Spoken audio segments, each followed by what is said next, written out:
Bonjour à tous.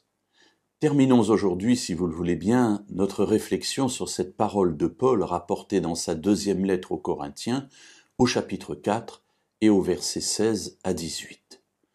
Nous avons vu que Paul inscrit ces paroles dans un contexte de difficulté, parfois de persécution, avec en ligne de mire la récompense, puisque la Bible va parler aussi de récompense, la vie éternelle.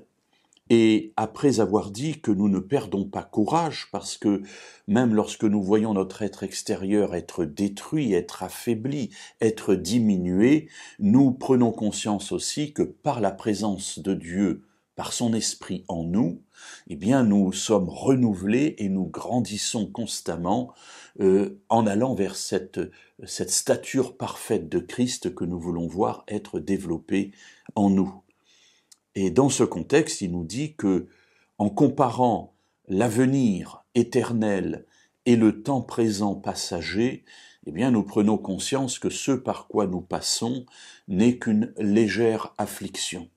Il ne s'agit pas pour Paul ici de diminuer les difficultés des problèmes, il en a parlé lui-même les a vécus, il a été lapidé, il a été laissé pour mort, il a été battu, donc il sait ce que c'est que d'être dans des oppositions violentes jusqu'à la mort, mais ce qu'il veut dire ici, c'est qu'en mettant les choses en perspective, eh bien nous comprenons que la vie éternelle que nous préparons par notre vie présente est quelque chose d'extraordinairement plus merveilleux.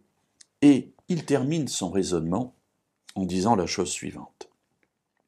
Aussi, donc voilà tout ce que je viens de dire, dit Paul, aussi, donc quelle conclusion en tirer?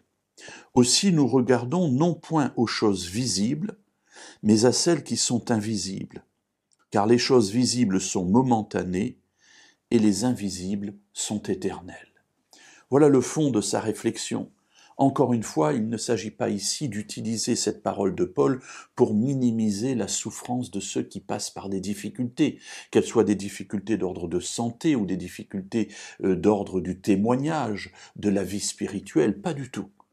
Mais l'apôtre Paul veut simplement nous aider par cette réflexion, encore une fois, à mettre les choses en perspective. Aussi, nous regardons non point aux choses visibles, c'est-à-dire ce que nous traversons, les joies, mais aussi, puisqu'il en parle ici, surtout les peines, les difficultés, les oppositions. Ce n'est pas ce qui doit arrêter nos regards, ce n'est pas ce sur quoi nous devons focaliser toute notre attention. Nous ne regardons pas aux choses visibles, mais à celles qui sont invisibles. Pourquoi?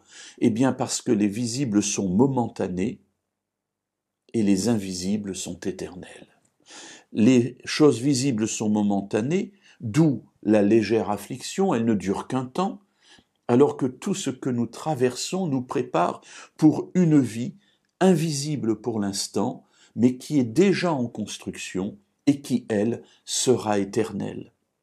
Alors, mes amis, affermissons-nous dans ces temps où nous sommes dans des temps plus faciles, afin que lorsque nous traverserons les temps difficiles, nous pourrons garder en présence cette réalité de la différence qu'il y a entre ce que nous vivons dans le temps présent et qui n'est que passager, face à ce que nous préparons par notre vie et qui est éternel.